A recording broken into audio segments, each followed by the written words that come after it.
Okay, I've come over to Reading today to Dinton Pastures Country Park to meet up with one of Mainline's most established anglers, Dave Lane. So Dave, how's it been going at the moment? Yeah, very well actually. Yeah, I'm loving it over here. It's a great venue.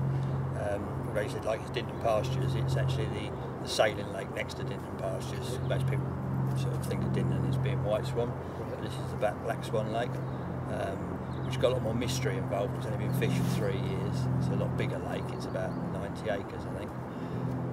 Although we're starting to get the odd repeat capture and get a rough picture of what's in here, what we're really here for is the mystery. Some very exciting stuff. It is really. There's a possibility of some very big fish in here, but there's nothing concrete. So, if you want to be the first one to catch a big fish, then the only way to do it is to fish before they've been caught. So you've got to take that gamble whether they're here or not. They were here. They have been here. It's just whether they're still here. So every take. Yeah. Oh, every take's proper exciting. The adrenaline's pumping. You don't really know. Could be anything on the end. Yeah, absolutely. Every single time that buzzer goes, you're just thinking, what could this be? What I'm here for? And along the way, I mean, some of the upper 20s and mid 30s that are in here, they're absolutely astounding fish. Big, long linears, near a 4 foot long and 3 foot, huge, great things. Commons of all shapes and sizes, scaly ones, fully scaled, scattered. So everyone's different. It really is a nice fishery. I mean, like you say, Dave, that's a big lake. That's a much bigger lake, 90 acres, than what your average angler will take on. Yeah. I mean, how are you approaching a lake that size? Mobile as ever, really, to an extent. But then I get areas where, like there's one particular swim, I know I can get a bite at night, so I tend to drop back in there at nights. But the sailors come out in the day. That's the other thing, being a sailing lake, is that the weed's high. It's a bit of a nightmare to fish at the moment because they've got the keels on the boat, and the keel is actually longer than the free area of water between the top of the weed and the surface. So any line's going to be picked up. So you have to relocate in the day.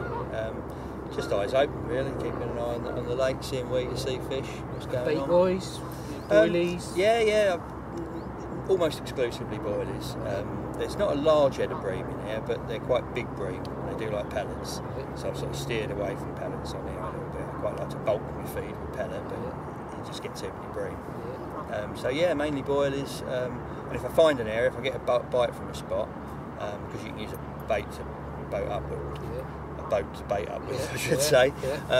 I'll keep, every time I go out in the boat, I'll put a few on there. So you know what I mean. I end up with sort of half a dozen areas as I'm rowing around the lake, just trickle a few in, just keep the bait going in, so they're used to finding it. So what if you're looking around, maybe you don't see any fish anywhere? You can start going back to your spots. Yeah, I've got back. Well, yeah, and even when the water's too murky to see, I've got banker spots that I sort of know they visit quite regularly.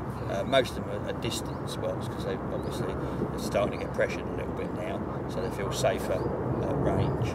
And I just keep bait going in them, and if I don't see anything, if I'm fishing just on a guess, I'll drop into one of my main sort of distant spots. So one of the food source baits for Mainline? Yeah, I've been using the new Grange on it. New Grange? Yeah. Just keep trickling it? Yeah, just keep putting it in, and keep it going in different areas as well. I don't tend to bait in lumps. Even if I'm fishing a spot, I like to bait all round it. I like casting spots. You can't drop rigs with the boat, so I like some. It's no good going out there with a boat, putting in a marker and a nice pile of bait on a tiny little clear spot, and then you're trying to hit it 130 yards away. It's never going to happen. So I prefer to bait an area. I just sit the boat and just scatter them all over the place. At least then I know I'm fishing on some of the bait. I suppose then as well, fish are sort of picking up baits a lot of the time when you're not even in the area, sort of building their confidence. I think it creates a better feeding area anyway. If fish are, are having to root around for bait, and you can get more. If everything's on a little tiny spot, you can only fit a couple of mouths on there.